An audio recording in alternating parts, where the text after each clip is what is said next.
more that keep walking by and one. Hello user. You have chosen to activate the file on Hacktivism. Welcome. Hacktivism, cybercrime or legitimate protest? Who are these people behind the code? How do they operate? And what do they want? Hacktivism is the illegal manipulating of others' computers for a political cause. It has existed as long as the early days of the internet, where code manipulators reigned supreme. Anonymous is a group unlike any other, existing almost entirely on the internet. Its premise is that if everyone is anonymous, everyone will be equal, as it would be impossible to discriminate based on physical attributes like age, sex, race, or gender, as none of this information is available to other members. This creates a strange society where anything can be said or shown without repercussions. Regular users are quickly desensitized to frequent violence and swearing that are present in its dealings. Due to the anonymity, it is incredibly difficult for particular players to come to the forefront, and Anonymous functions rather more like a hive mind, with one call to arms being ignored and another triggering the involvement of thousands. Anonymous also exhibits a lot of infighting, with users just as likely to target each other as external opponents. WikiLeaks is a website set up by the Australian Julian Assange, amongst others, to provide a platform for the publishing of leaked official documents.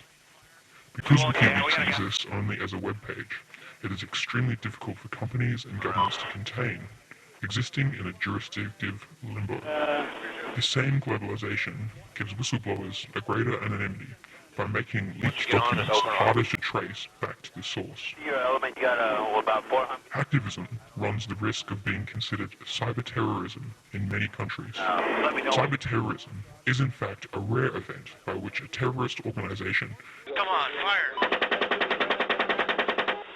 is able to influence the internet-based infrastructure of a country and use this to significant economic impact or physical harm to the government, businesses, or people. Hacktivism rarely goes this far, preferring to use a far less permanent methods. Hacktivists use many methods, but some of the most popular are DOS attacks. Got him. 6 is a 2-6. We'll move, but we got 13. I'm sorry, what was the bypass? God damn it, Kyle. Sorry. I hit him by head. And defacements. That's a 2-6. DOS, short for Denial of Service Attack, refers to the harnessing of thousands of volunteers' computers to repeatedly try to access a website, overloading the servers hosting the website. DOS attacks can make access to a website move in an absolute crawl, or even stop access to it entirely. DDoS, or Distributed Denial of Service Attacks, are slightly different. These attacks use a group of computers or servers infected with a virus that allows the controller to direct the computers towards a website of the controller's choice, usually without the owners of these computers even being aware. These groups of computers are called zombies or botnets and can number in hundreds of thousands. The controllers of these botnets are called botmasters and can have immense power on the internet with the ability to direct their botnet to disable a website within seconds. Another popular method of hacktivists to spread their message is called the defacement. Defacements usually come in two forms. The first involves gaining access to a target site through loopholes in its code or security and changing the website to express the group's message.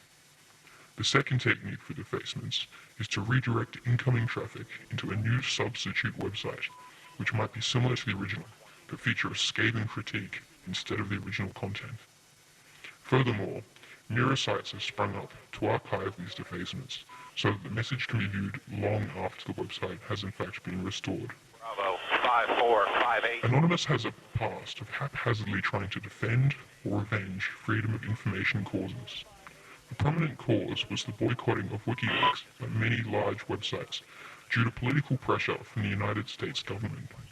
Anonymous hit back at PayPal and MasterCard websites, amongst several others, as a reprimand for bowing to this political pressure.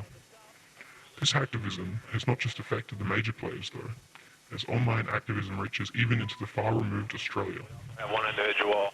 In 2009, the Melbourne International Film Festival was hacked and defaced by Chinese hackers after it refused to withdraw a controversial Chinese film about political dissident Rabia Kadir. The website was pasted with Chinese flags as well as derogatory slogans about Qadir. If he has a This weapon, shows how hacktivism can easily transverse borders to deliver message regardless of geography. I got him. I put 2 rounds in here. Activism has not always come from outside Australia, however, with Australian members of Anonymous helping to take down the Australian federal government's website for several days with DDoS attacks. The Australian government at the time was proposing a national firewall to limit people's access to certain pornographic materials. Anonymous disagrees with any government censorship of the internet and began the DDoS attacks on the 10th of February 2010, while simultaneously bombarding government email addresses with the very pornographic material they were trying to censor. The website stayed down for several days, and the firewall never made it through Parliament. As more governments, businesses, and individuals form an increased reliance on the internet for communicating, conducting business, and managing their lives, the power of internet activism, or hacktivism, will continue to increase. A less serious offshoot of cybercrime, hacktivism rarely causes more than a mild inconvenience for those targeted, with minimal economic harm. Cyberterrorism, on the other hand, would cause huge economic damage or endanger human life. Not just confined to the large players, hacktivism can manifest in countries and cities as small as Australia and Melbourne. Hacktivism will be part of the future, but what part, and for what future? End transmission. Roger that. We have no personnel east of our position, so you're free to engage over. alright, we'll be engaging. Roger, go ahead. I can't get them down because they're behind that building.